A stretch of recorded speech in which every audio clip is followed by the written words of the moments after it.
ನಮಸ್ತೆ ಎಲ್ರಿಗೂ, ನಿಮ್ಮ ಸಖಿ ಬ್ಲಾಗ್ಸ್ಗೆ ಸ್ವಾಗತ. ಸ್ನೇಹಿತರೆ, ಇವತ್ತಿನ ವಿಡಿಯೋದಲ್ಲಿ ವರಮಹಾಲಕ್ಷ್ಮಿ ದೇವಿಗೆ ಯಾವ ರೀತಿ ಸೀರೆ ಟ್ರ್ಯಾಪಿಂಗ್ ಮಾಡೋದು ಅನ್ನೋದನ್ನು ತೋರಿಸ್ಕೊಡ್ತಾ ಇದ್ದೀನಿ. ವರಮಹಾಲಕ್ಷ್ಮಿ ಹಬ್ಬ ಇನ್ನೂ ಒಂದು ವಾರ ಇದೆ. ಹಾಗೆ ಗಣೇಶ ಚೌತಿ ಕೂಡ ಬರ್ತಾ ಇದೆ. ಗೌರಿಗೂ ಕೂಡ ಸೀರೆನ ಉಡಿಸೋರು ಇರ್ತಾರೆ. ಹಾಗಾಗಿ ಇವತ್ತು ಶೇರ್ ಮಾಡ್ತಾ ಇದ್ದೀನಿ. ಈಗ ನೀವು ನೋಡ್ತಾ ಇರ್ಬೋದು, ನಾನು ಒಂದು ಫುಲ್ ಜರಿ ಸಾರಿನ ಸಣ್ಣದಾಗಿ ಪ್ಲೇಟ್ಸ್ಗಳನ್ನು ಮಾಡ್ಕೊಳ್ತಾ ಇದ್ದೀನಿ. ಒಂದು 3-4 ಇಂಚಷ್ಟು ಗ್ಯಾಪ್ ಬರೋ ಥರ ಹಿಡ್ಕೊಂಡು ಮಾಡ್ತಾ ಇದ್ದೀನಿ.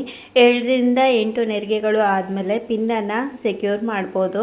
ಬಟ್ಟೆ ಕ್ಲಿಪ್ ಅಥವಾ ಪಿನ್ನನ್ನು ಸೆಕ್ಯೂರ್ ಮಾಡ್ಕೊಳ್ಳಿ.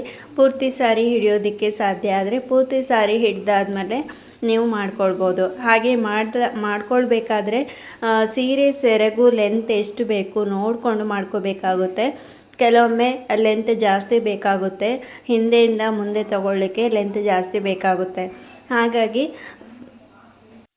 ಹಾಗಾಗಿ ಸೀರೆ ಲೆಂತ್ ಎಷ್ಟು ಬೇಕೋ ಅಷ್ಟು ನಾವು ನೆರಿಗೆಗಳನ್ನು ಅಂದರೆ ಪ್ಲೀಟ್ಸನ್ನು ಮಾಡಿಕೊಂಡು ಉಳಿದ ಭಾಗನ ನಾವು ಒಂದು 1/4 ಭಾಗದಷ್ಟು ಸೆರಗಿನ ಭಾಗವನ್ನು ಬಿಟ್ಕೊಳ್ಬೇಕಾಗುತ್ತೆ. ಸೆರಗಿನ ಪಾರ್ಟನ್ನು ಹಿಂದ್ಗಡೆಯಿಂದ ಮುಂದ್ಗಡೆ ತಗೊಂಡು ಹಾಕೋದಕ್ಕೆ. ಈಗ ನೀವು ನೋಡ್ತಾ ಇರ್ಬೋದು, ಕಂಪ್ಲೀಟಾಗಿ 7 to 8 ಪ್ಲೀಟ್ಸ್ ಬರೋ ತನಕ ನಾನು ಕಂಪ್ಲೀಟಾಗಿ ನೆರಿಗೆಗಳನ್ನು ಮಾಡಿಕೊಂಡು ಅದಾದಮೇಲೆ ಇಲ್ಲಿ ಸೆರಗಿನ ಪಾರ್ಟನ್ನು ಕೂಡ ನಾನು ಲೆಂತ್ ವೈಸ್ ಎಷ್ಟು ಬೇಕೋ ಅಷ್ಟು ನೋಡಿಕೊಂಡು ಮೊದಲಿಗೆ ನೆರಿಗೆಗಳನ್ನು ಮಾಡ್ಕೊಳ್ತಾ ಇದ್ದೀನಿ. ಮೊದಲನೇ ಪ್ಲೀಟ್ ದೊಡ್ಡದಾಗಿ ತೊಗೊಂಡು ಉಳಿದಂಥ ಪ್ಲೀಟ್ಸ್ಗಳನ್ನು ಸಣ್ಣದಾಗಿ ತೊಗೊಳ್ತಾ ಇದ್ದೀನಿ.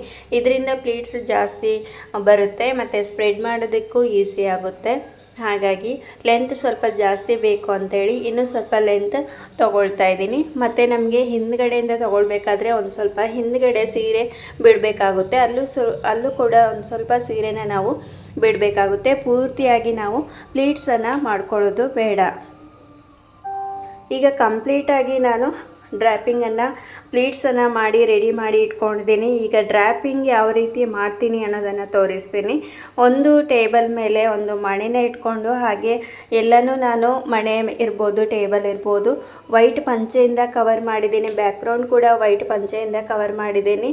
ಹಾಗೆ ಒಂದು ಸೈಡಲ್ಲಿ 2 ಹೂ ಮಾಲೆಗಳನ್ನು ಹಾಕಿದ್ದೀನಿ ಡೆಕೋರೇಷನ್ಗೋಸ್ಕರ.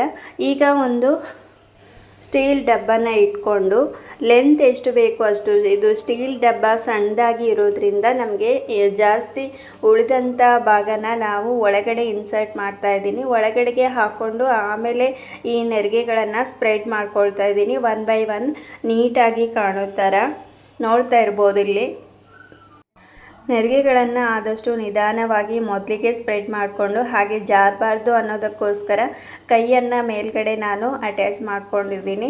ಅದಾದಮೇಲೆ ನೆರಿಗೆಗಳು ಲೆಫ್ಟ್ ಸೈಡ್ ಬರೋ ಥರ ಮತ್ತು ರೈಟ್ ಸೈಡ್ ಬರೋ ಥರ ಮಿಡ್ಲ್ ಕಾಣೋ ಥರ ನಾವು ನೀಟಾಗಿ ಅದನ್ನು ಎಳ್ಕೊಂಡು ಸರಿಯಾಗಿ ನೀಟಾಗಿ ಮಾಡಿಕೊಂಡು, ಅದಾದಮೇಲೆ ಮೇಲ್ಗಡೆ ಒಂದು ಬಿಂದಿಗೆನ ನಾನಿವಾಗ ಇಟ್ಕೊಳ್ತೀನಿ. ಇದರಿಂದ ನಮಗೆ ಸೆರಗು ಹಾಕ್ಕೊಳ್ಳಿಕ್ಕೆ ಈಸಿ ಆಗುತ್ತೆ. ನೆರಿಗೆಗಳು ಸ್ಪ್ರೆಡ್ ಆದಮೇಲೆ ಅದರ ಮೇಲ್ಗಡೆ ಈ ರೀತಿ ಒಂದು ಬಿಂದಿಗೆನ ಇಡ್ತಾ ಇದ್ದೀನಿ ನಾನು. ಅದಕ್ಕೆ ಬ್ಲೌಸ್ ಪೀಸ್ನಿಂದ ಕವರ್ ಮಾಡಿದ್ದೀನಿ. ಹಾಗೆ ಒಂದು ಕೋಲನ್ನು ಕಟ್ಕೊಂಡಿದ್ದೀನಿ. ಸೆರಗನ್ನು ನಮಗೆ ಹಾಕ್ಕೊಳ್ಳೋದಕ್ಕೆ ಕೋಲು ಬೇಕಾಗುತ್ತೆ.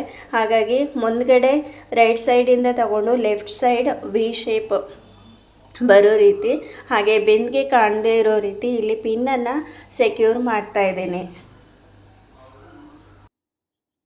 ಸೆರಗನ್ನು ಬೇಕಿದ್ದರೆ ಸ್ಪ್ರೆಡ್ ಮಾಡ್ಕೊಳ್ಬೋದು. ನಾನಿಲ್ಲಿ ಸ್ಪ್ರೆಡ್ ಮಾಡ್ಕೊಳ್ತಾ ಇಲ್ಲ, ಹೀಗೆ ಬಿಡ್ತಾ ಇದ್ದೀನಿ. ನೀಟಾಗಿ ಈ ರೀತಿ ಸೆಕ್ಯೂರ್ ಮಾಡ್ಕೊಳ್ಳೋದ್ರಿಂದ ತುಂಬ ನೀಟಾಗಿ ಕಾಣುತ್ತೆ, ಒಂದು ಬೇರೆ ಥರ ಲುಕ್ ಕಾಣುತ್ತೆ. ಈ ರೀತಿ ಮಾಡಿಕೊಂಡು ಅದಾದಮೇಲೆ ನಾವು ಯಾವುದೇ ಒಂದು ಬಿಂದಿಗೆಗೆ ಸರ ಇರ್ಬೋದು, ಯಾವುದೇ ಸೊಂಟಪಟ್ಟಿ ಇರ್ಬೋದು, ಅದನ್ನೆಲ್ಲ ಹಾಕ್ಕೊಂಡ್ರೆ ತುಂಬ ನೀಟಾಗಿ ಕಾಣುತ್ತೆ. ನೆರಿಗೆಗಳು ನೀಟಾಗಿ ನಿಲ್ಲುತ್ತೆ. ಸೊಂಟಪಟ್ಟಿ ಯಾವುದು ಬೇಕಾದರೂ ಹಾಕ್ಕೊಳ್ಬೋದು. ಹಾಗೆ ನೀವು ದೇವಿಗೆ ತಂದಿರುವಂಥ ಒಡವೆಗಳನ್ನು ಹಾಕ್ಕೊಳ್ಬೋದು, ಅಥವಾ ಇಲ್ಲ ಅಂತಾದರೆ ನಿಮ್ಮದೇ ಒಡವೆಗಳನ್ನು ಅರಿಶಿನ ನೀರಲ್ಲಿ ಶುದ್ಧ ಮಾಡಿ ಹಾಕ್ಕೊಳ್ಬೋದು. ಹಾಗೆ ಇಲ್ಲಿ ಕೋಲು ಕಾಣಿಸ್ತಾ ಇದೆ. ನಾನು ಸೆರಗನ್ನು ಹಾಕ್ಕೊಂಡಿದ್ರು ಕೂಡ ಒಂದು ಸ್ವಲ್ಪ ಕಾಣಿಸ್ತಾ ಇದೆ. ಕೋಲು ಉದ್ದ ಇರೋದ್ರಿಂದ ಅದು ಕಾಣದೇ ಇರೋ ರೀತಿ ಹೂ ಮಾಲೆಯಿಂದ ನಾವು ಕವರ್ ಮಾಡಿದರೆ ಆಯಿತು. ನೋಡ್ತಾ ಇದ್ದೀರಲ್ಲ, ಸ್ವಲ್ಪನಾದರೂ ನಿಮಗೆ ಇಷ್ಟ ಆಗ್ತಾ ಇದ್ದರೆ ಲಕ್ಷ್ಮೀ ಅಲಂಕಾರ ಒಂದೇ ಒಂದು ಲೈಕ್ ಮಾಡಿ. ಈ ವಿಡಿಯೋ ನಿಮಗೆ ಇಷ್ಟ ಆದರೆ ಶೇರ್ ಮಾಡಿ. ಹಾಗೆ ನನ್ನ ಚಾನಲನ್ನು ಹೊಸೊಬ್ಬರು ನೋಡ್ತಾ ಇದ್ದರೆ ಸಬ್ಸ್ಕ್ರೈಬ್ ಮಾಡಿ.